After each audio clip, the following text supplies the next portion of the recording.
지금 한 점이라고 하셨습니다. 진중권 교수 얘기하시죠? 예. 네, 말씀을 하셨는데 저는 반대로 생각합니다. 지금 스포일러가 너무 많이 퍼져 있습니다. 영화가 가기 전에 방송과 매스미디어에 의한 스포일러가 벌써 많이 퍼져 있는데 그 상황에서 당연히 사람들은 그 기대만큼 하지 못할 수 있는 건 당연한 거 아닙니까? 거기서 스포일러가 너무 많이 퍼졌기 때문에 거기에 대해서 별점 1점을 맞은 거지 스포일러가 퍼지지 않은 상황에서 동등한 상황에서 출발한다면 그건 또 다르게 볼 수 있다고 생각합니다. 스포일러라는 말 자체는 결과를 한다는 거거든요. 결과가 망할 것 같고 죽을 것 같으니까 국민들이 촛불을 들고 일어났는데 그걸 촛불 든 사람한테 경찰 연행된 거 아시죠? 사람들 37. 혹시 그런 거 무장이 돼요? 결과 다 알아요? 아니, 지금 스포일러라고 말씀을 하셨기 때문에. 그런 거 아니잖아요. 저기 스포일러 들은 사람들이 하는 일부예요. 저도 안 들었거든요. 근데 저는 국민이 다 포함됐다고 생각하시면 안 돼요. 일부가 들고 계신 거예요. 어떻게 500만 이제는 점점 올라가고 사람들이 올라가고 있는데 그거 때려 잡으면 국민들이 그 일부를 가지고 국민들이 다 그러면 거기 촛불 집회 가시지 왜 이 자리에 나오셨습니까? 갔다 왔어요. 남의 나라 갔다 왔어요. 다 했어요. 얘는 안 했어요. 저도 안 했어요. 남의 나라 대통령 아니에요. 한 사람이 열심히 많습니다. 잘 살자고 하는 거잖아요. 그러니까 지금 제가 보기에는 어떤 식으로 생각하냐면 저기 찬성 측 의견, MB 측 창선 측 의견에서 계속 얘기하셨지만 지금 입고 있는 옷이 스케이트가 내 스케이트가 아닌데 계속 그랑프리 대래요. 내 스케이트 맞출 때까지 조금 기다려주고 내가 내 스케이트 기다릴 때까지 기다려주고 니네가 나를 뽑아준 만큼 나 국가대표를 뽑아준 만큼 지지도 해주고 성원도 해주고 애들 공부도 그렇잖아요. 못한다 아까도 말씀드렸듯이 분명히 대선 때는 자기가 김연아라고 얘기했어요. 경제 살린다 그랬어요. 분명히 살린다 그랬어요. 그래서 살린 건 미국 경제밖에 없잖아요. 그거 어떻게 말씀하시죠? 말씀드렸듯이 정치는 연습이 아닙니다. 우리는 대통령을 뽑았지 한 기업의 총수를 뽑은 게 아닙니다. 알죠. 연습하지 말고 전체적으로 국회에서 논의를 해서 통과된 방안으로 가시라는 거죠. 소고기 말고 우리 국민들의 소고기만 안보로 연습을 하려고 하십니까? 할 때는 자기가 김연아고 지금은 자기 스케이트. 저기 직업이 어떻게 되세요? 저요? 네. 가수요. 가수세요? 그럼 좀 앉아보세요. 어쩐지 목소리가 크셨어요. 제가 여쭤본 건 경제를 살린다면 이 모든 불만은 잦아들겠느냐? 여기에 대해서 좀 간단히 말씀해 주세요. 네. 제가 봤을 땐 지금 드리고 싶은 말씀이 제가 봤을 땐 국민들이 지금 경제를 살리지 못했기 때문에 비난을 하는 것 같지는 않아요. 대부분은 그 약속했던 부분들이라기보다는 그 뒤에 터져 나오는 것들, 뒤통수를 맞은 기분이라는 거죠. 속았다는 기분을 느끼는 거예요, 지금. 저는 경제를 지금 살리지 못했기 때문에 이명박 대통령을 비난하고 있는 게 아니에요. 왜냐하면 예를 들면 신뢰를 잃었다 이런 말씀이시죠? 네. 알겠습니다. 다른 의견 있으세요? 반대되는 의견 있으세요? 이명박 대통령께서 말씀하셨던 게 짧은 기간 내에 그 성과를 내려면 아마도 힘들지 않을까라는 말씀하셨습니다. 그리고 1년 단계로 보고 그 단계를 다 월별 주기로 바뀌어서 차근차근 밝아나가고 있는 과정이에요. 근데 그 과정을 100% 가는 게 아니라 흔들릴 수도 있는 거 아닙니까? 근데 그 과정을 가지고 너무 활가하는 것 같습니다. 그래서 대통령께서 버려야 할 점은 두 가지가 있다고 생각합니다. 첫 번째는 불도저식, 두 번째는 경쟁 유도인데요. 경제를 살리려고 하면은 예전에는 안 되면 되게 하는 게 됐었습니다. 근데 지금은 안 된다. 그럼 다른 길에 찾아봐야죠. 그리고 경쟁 유도인데요. 블루오션이란 말이 있지 않습니까?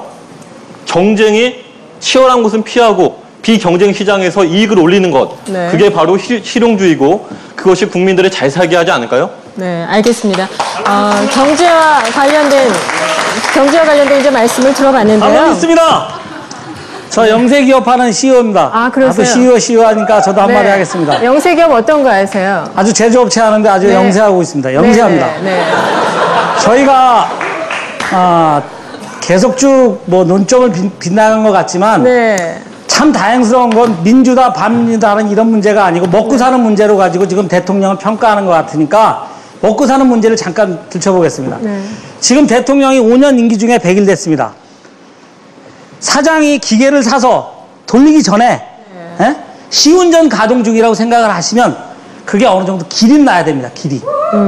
길이 나야 되는데 기계를 내가 미제를 샀건 일제를 샀건 서독제를 샀건 아직은 내가 성능을 모릅니다. 내가 넣은 가격에 대해서 100% 다 나오면 내가 성공하는 것이고 지금 저 반대 의론 교수님들처럼 시작도 안 했는데 끝이 보인다. 여기 가수분처럼 무당처럼 끝이 보인다.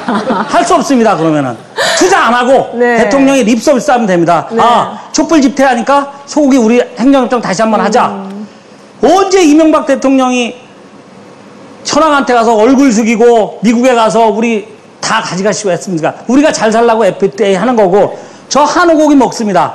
미국 고기는 먹습니다. 단 건강에 대한 국민 건강에 대한 생각은 굉장히 많지만 지금 먹고 사는 문제에 대해서는 좀 시간을 더 두고 네. 그때 가서 평가를 하자는 얘기죠. 예, 알겠습니다.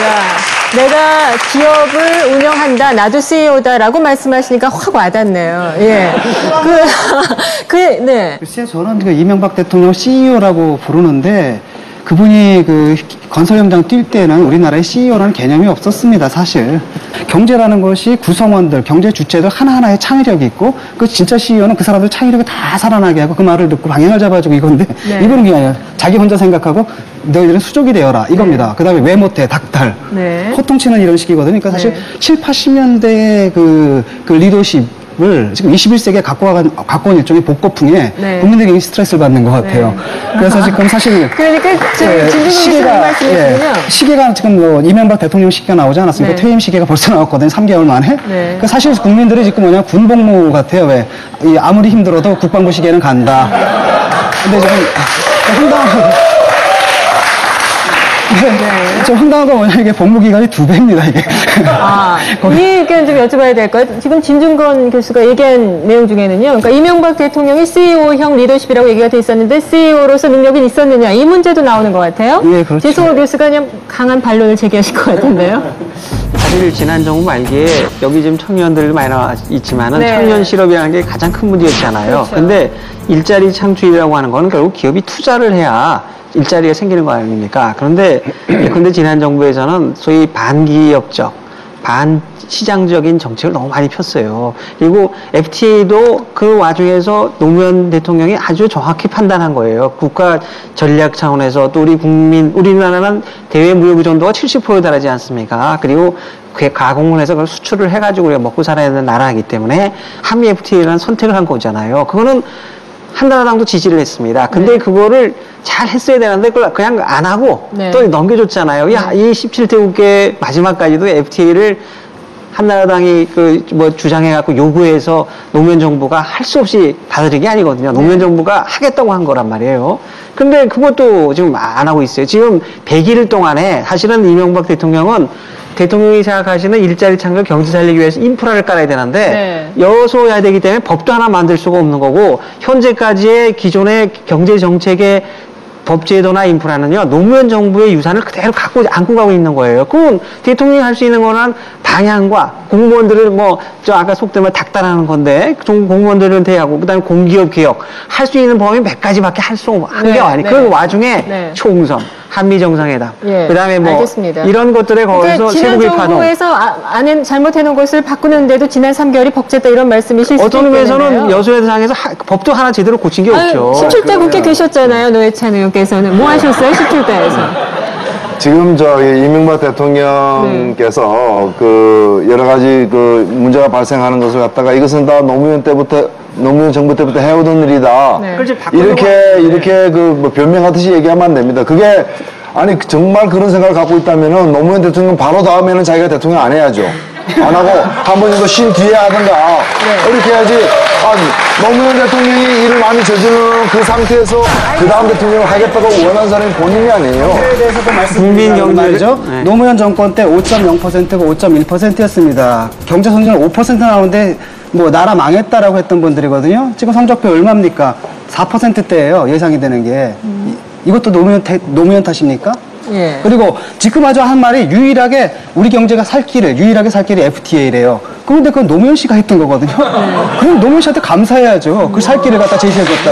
근데 왜 자기가 마치 노무현 대통령이 아주 선택을 잘했는데 그거를 국회에서 발목 잡고 있잖아요. 문제는 잠깐만요. 잠깐만 말하고 얘기하세요. 뭐냐면 우리가 예를 들면 쇠고기 문제라든가 어떤 개개의 사안에 따라서는 정파적으로 찬성하고 반대할 수 있어요. 그러나 안보라든가 이런 국민 경제라든가 이거 국익을 위한 거는 초당도 협력을 해야죠. 그런데 지금 마지막까지 국회가 보여준 모습은 이명박이가 하는 건 싫다 이거예요. 그리고 이명박이가 성공하는 거 보기 싫다. 아니요.